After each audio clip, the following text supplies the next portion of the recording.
et à tous, bienvenue dans ce journal de la rétrospective de la semaine. Commençons ce journal par la journée du lundi 9 mai 2022 où l'actualité a été dominée par la visite du Premier ministre en Afrique du Sud, mais aussi la polémique autour des élections au Congo central. Suivez ces deux éléments. Accompagné des ministres des Mines, du numérique et de la communication et des médias, le chef du gouvernement est arrivé à Cape Town, en Afrique du Sud, où il est venu représenter le président de la République, Félix Antoine Tshisekedi Tshilombo, à ces forums placés sur le thème « Évolution du secteur minier africain. Investir dans la transition énergétique, les CG et les économies ». C'est autour de ce thème principal que les différents échanges et réflexions vont être menés. Les participants à ces assises sont appelés à regarder dans la même direction pour des lendemains meilleurs et de la communauté africaine. Cette 25e édition du forum Indaba Mining, depuis sa création, trouve une alternative managériale pour que les premiers bénéficiaires des ressources minières soient d'abord et toujours les Africains. Signalons à cette cérémonie d'ouverture la présence du président zambien Hakainde Hichilema aux côtés de son homologue sud-africain Cyril Ramaphosa, pays organisateur de ces assises, sans oublier le Botswanais Mokgweetsi Masisi. Plusieurs organisateurs économiques du secteur minier, les membres de la société civile, les experts du secteur minier venus des 4 coins du monde prennent part à cet important événement pour échanger et booster les investissements dans le secteur des mines afin de favoriser le développement du continent africain. Selon le ministre de la Communication et des Médias, porte-parole du gouvernement Patrick Mouyaya, la thématique qui fait l'objet de ces assises place la RDC au cœur des enjeux. Aujourd'hui, devant l'imbroglio, devant la situation chaotique qui prévaut dans cette province, où est l'espoir? Où est la notoriété? Où est l'avenir de ces peuples? Quand les élections sont entachées d'une telle ignominie, une corruption généralisée où les députés ont été achetés après avoir été réduits dans la mendicité à coût de centaines de milliers de dollars. Il y a des candidats qui ont proposé plus de 100 000 dollars à chaque député. C'est inadmissible. Ils ont acheté la conscience de nos députés pour coloniser cette province et faire passer cette province sous le contrôle des forces obscures. Cela, nous n'allons jamais l'accepter. C'est pourquoi j'attire l'attention du peuple Congo. S'ils sont contents, qu'ils applaudissent. Mais s'ils ne sont pas contents, il y a des méthodes pacifiques de réagir devant une telle situation. Le Mukongo ne doit pas continuer à être écrasé. C'est fini. Je vous dis, si on n'annule pas ces élections, la province va devenir ingouvernable.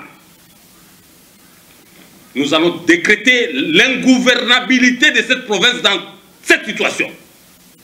Trop, c'est trop.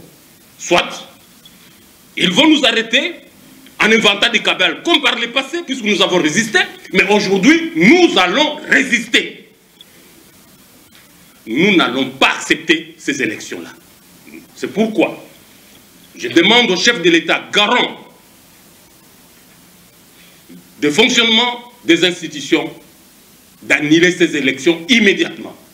Faute de quoi, nous demanderons au peuple Congo de descendre dans la rue en réagissant bien sûr pacifiquement. Dès demain, si on n'annule pas ces élections, le peuple Congo va descendre dans la rue et il va réagir pacifiquement. J'ai dit, si on ne trouve pas une solution politique à cette situation où on veut humilier les leaders Congo, moins un long, pour des intérêts égoïstes, nous allons mettre fin à cette situation d'imbroglio. Et nous allons amener la population à réagir quant à cette injustice. Inacceptable. D'où viennent ces sommes d'argent qui ont circulé? Des millions de dollars. C'est l'argent de la mafia. 2022, il était question de vous présenter les opportunités économiques à Ituri malgré l'état de siège, mais aussi la nouvelle marque de l'avion que la Russie avait présentée à l'occasion de la commémoration de la fin de la Deuxième Guerre mondiale. Suivez. L'Ituri n'est pas seulement une province reconnue suite à l'insécurité, mais c'est aussi un endroit où il faut beau vivre, un lieu où l'on assiste à un essor architectural. Le centre commercial d'Ariouara, situé à plus de 350 km de Bougna, en territoire d'Aru, est un exemple parmi d'autres.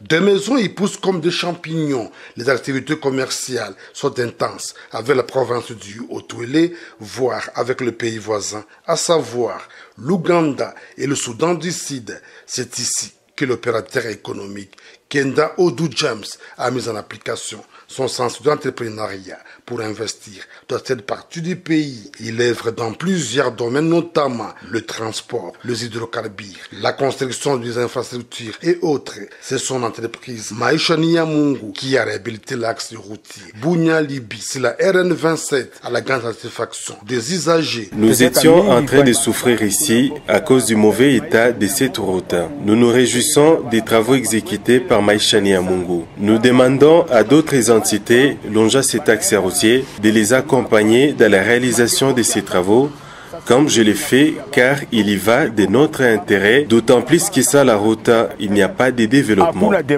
Ceci, c'est le financement du gouvernement provincial de l'Ituri. Un entrepôt moderne du type B dans le secteur pétrolier est au service de la population. Oui, entrepôt, on a sali type B, sous-douane, pour la réserve stratégique, pour entreposer carburant et pour livrer grande province orientale, même ailleurs. Dans un avenir proche, Kenda Odou James compte asphalter Ariouara et d'autres routes d'intérêt économique. Ce digne fils de l'Ituri compte aussi se lancer dans l'aviation pour desservir la population de l'Ituri et pourquoi pas celle de la République démocratique du Congo. Oui, nous avons un projet, il y a aussi la barrage de courant pour le territoire de Aru et pour même Tina Nzugu, Tina Magi. Et puis, nous avons asphalté.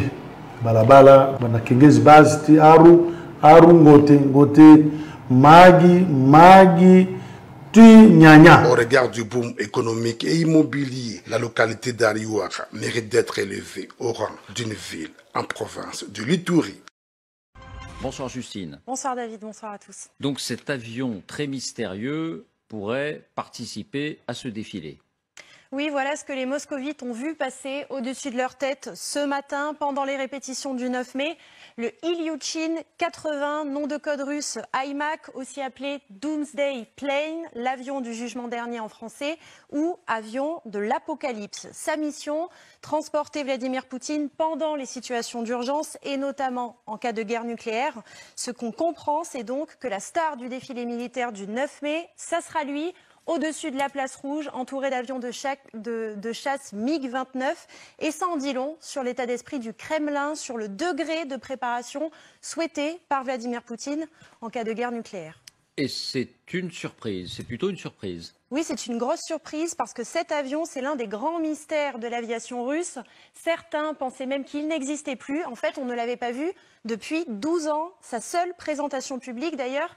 Et c'était justement le 9 mai 2010 sur la place rouge. Alors pourquoi est-ce qu'on l'appelle l'avion de l'apocalypse? En quoi est-il différent des autres?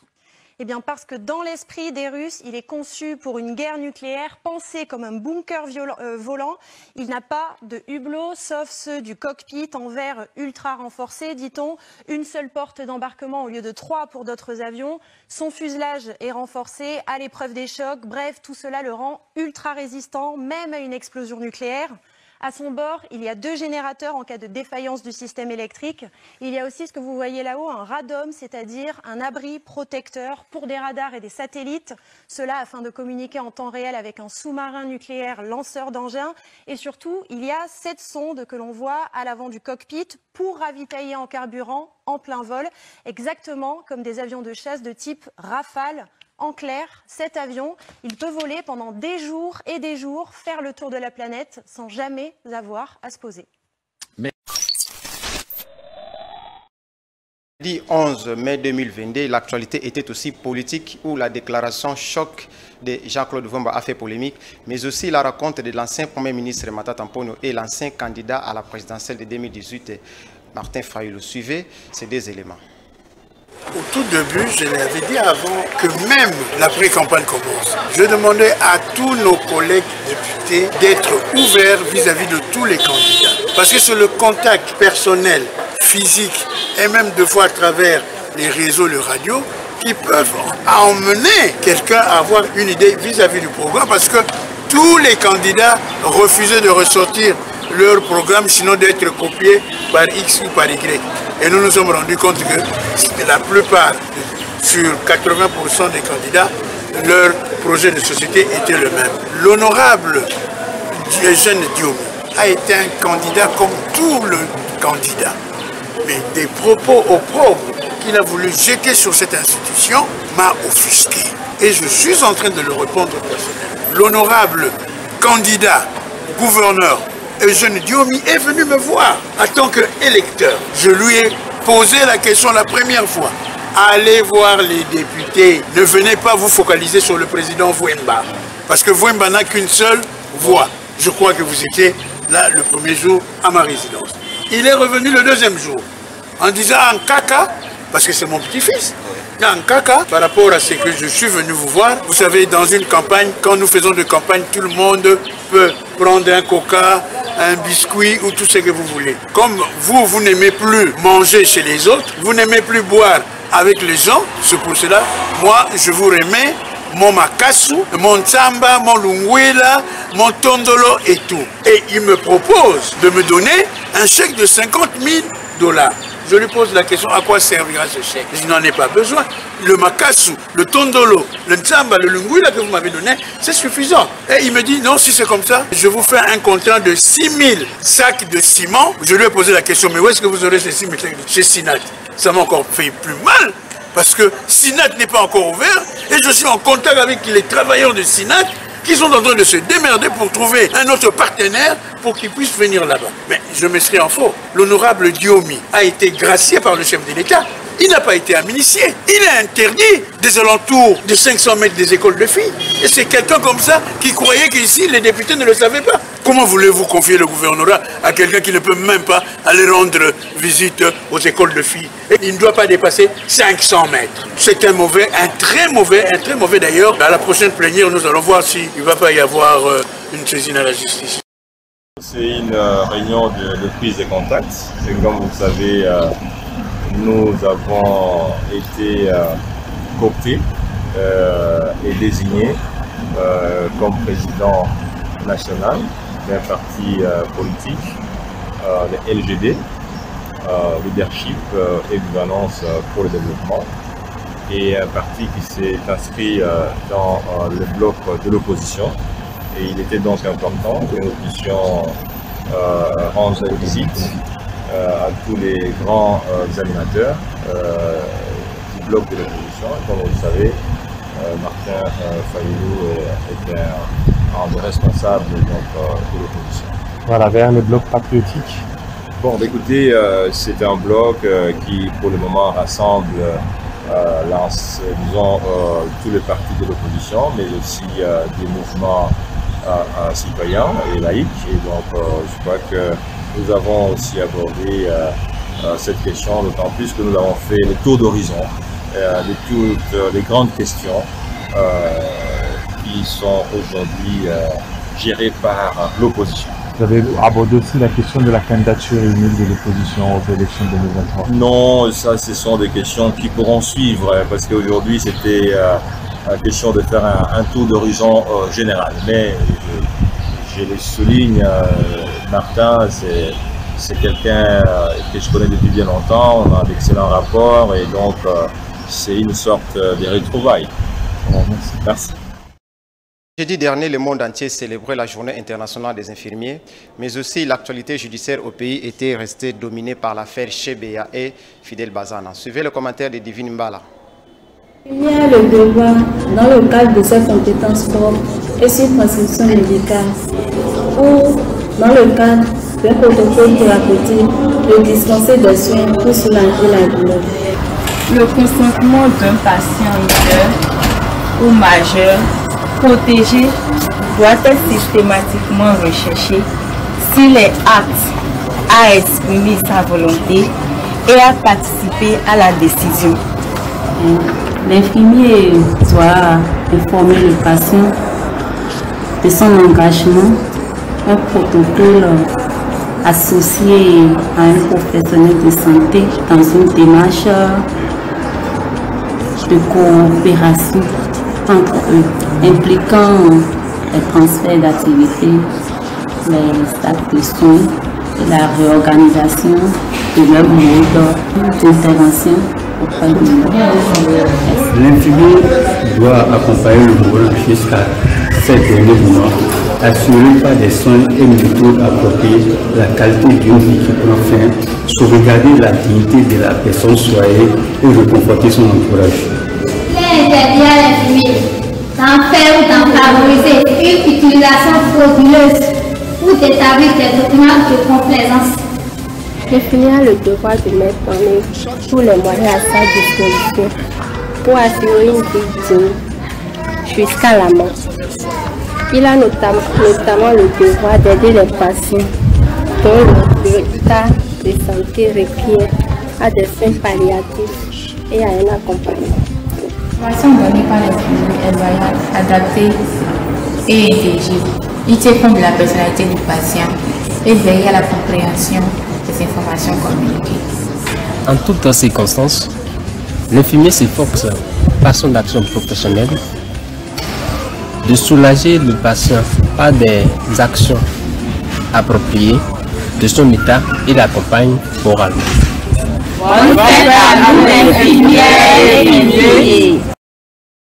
La Haute Cour militaire a rendu ce mercredi son verdict sur le procès en appel du double assassinat de Floribert Chebeya et Fidel Bazana, deux activistes de droits de l'homme tués sur ordre de la hiérarchie de la police le 1er juin 2010.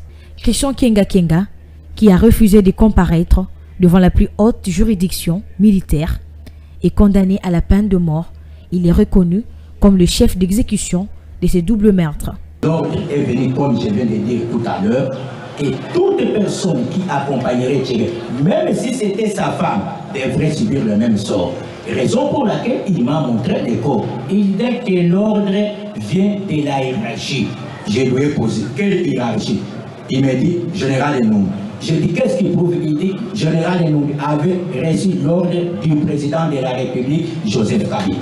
Jacques Mugabou est condamné à 12 ans de servitude pénale avec admission des circonstances atténuantes. Il est parmi les exécutants de ces doubles meurtres.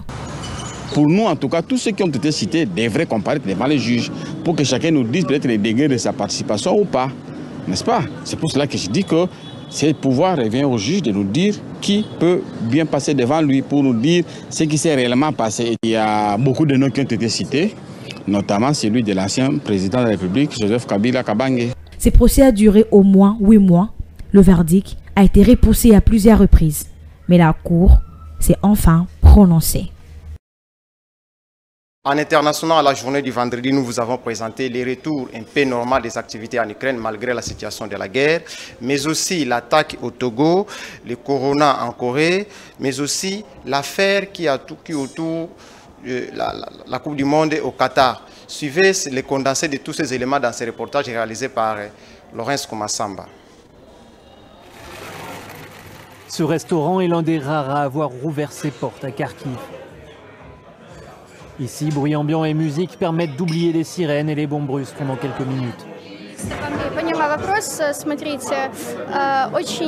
Ce bar est le seul endroit où on peut se reposer, venir, discuter et voir des gens. Ça devient beaucoup plus facile. Maintenant, il y a moins de bombardements. Les gens commencent à revenir. Et ça, c'est magnifique. À l'extérieur, le retour à la réalité est rapide. Partout, les bâtiments du centre historique sont en ruine. 1600 immeubles d'habitation ont été détruits selon la mairie.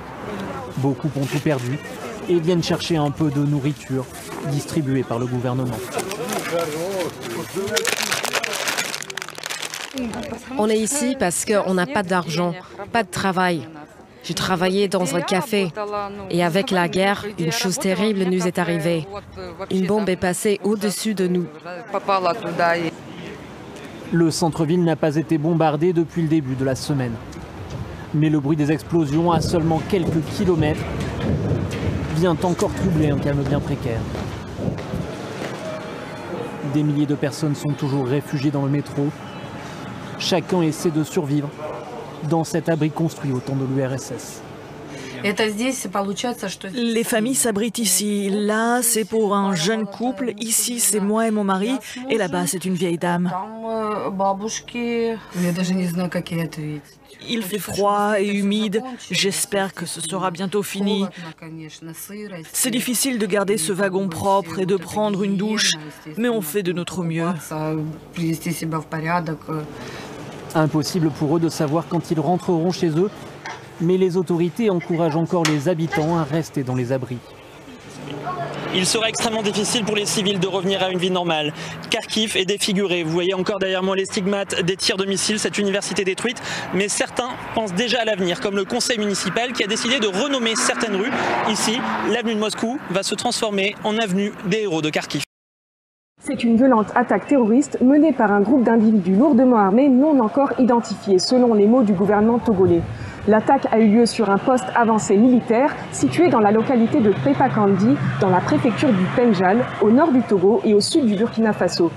L'assaut a eu lieu vers 3 h du matin, dans la nuit du 10 au 11 mai, par des individus se déplaçant plutôt à moto. Le bilan humain est de 8 morts et de 13 blessés du côté des soldats du Togo. Et selon nos informations, 2 véhicules ont aussi été endommagés, dont un véhicule qui a sauté sur une mine. C'est la deuxième grande attaque de cette ampleur sur un poste militaire au Togo. La dernière remonte à novembre et était à Sanlouaga, toujours dans la préfecture du Penjal. Le gouvernement togolais a présenté ses condoléances à toutes les familles éplorées et a demandé à la population d'être davantage vigilante et de collaborer davantage encore avec les forces de sécurité.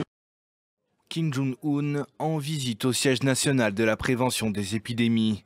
C'est ici que le leader nord-coréen aurait pris connaissance de la propagation du Covid-19 dans tout le pays. Un confinement national a été décrété. C'est le défi le plus important et la tâche la plus importante auquel notre parti doit faire face pour inverser rapidement cette situation de crise sanitaire. Pour l'instant, une seule personne est officiellement décédée après avoir été testée positive à un sous-variant d'Omicron. Selon l'agence de presse d'État, plus de 187 000 Nord-Coréens sont actuellement à l'isolement et soignés pour une fièvre à l'origine inconnue. Aucun des 25 millions d'habitants du pays n'est vacciné contre le Covid-19.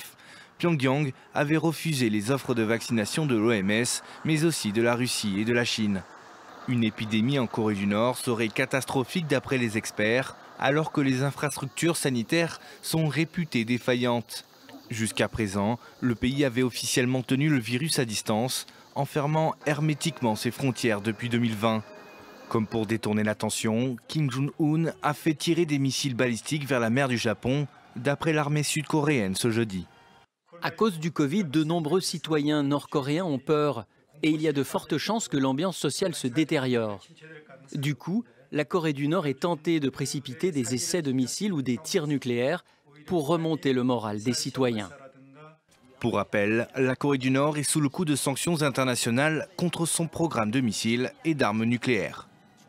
La Coupe du Monde qui se tiendra du 21 novembre au 18 décembre 2022 au Qatar fera tache d'huile dans les annales du football, au vu de toutes les vagues qu'elle soulève un peu partout. Ce mercredi 11 mai 2022, la Fédération internationale de football FIFA a ouvert officiellement une procédure disciplinaire suite à une plainte déposée par la Fédération chilienne de football, rapporte Foot Africa. La Fédération chilienne de football a déposé une plainte auprès de la commission disciplinaire de la FIFA portant sur la possible falsification de documents accordant la nationalité équatorienne au joueur Byron David, ainsi que sa possibilité inéligibilité pour le 8 rencontres qu'il a disputées avec l'équipe représentative de la Fédération équatorienne de football dans le cadre de la compétition préliminaire de la Coupe du Monde de FIFA, a mentionné le communiqué de l'instance fessière du football mondial. Tout compte fait, dans les toutes prochaines semaines, une décision est attendue. Cela dit, tout porte à en croire que la réclamation de la fédération chilienne est justifiée. C'est la fin de ces infos hebdomadaires. Retrouvons-nous samedi prochain, même heure, même chaîne et avec les mêmes plaisirs. Je vous remercie. Bonne soirée chez vous.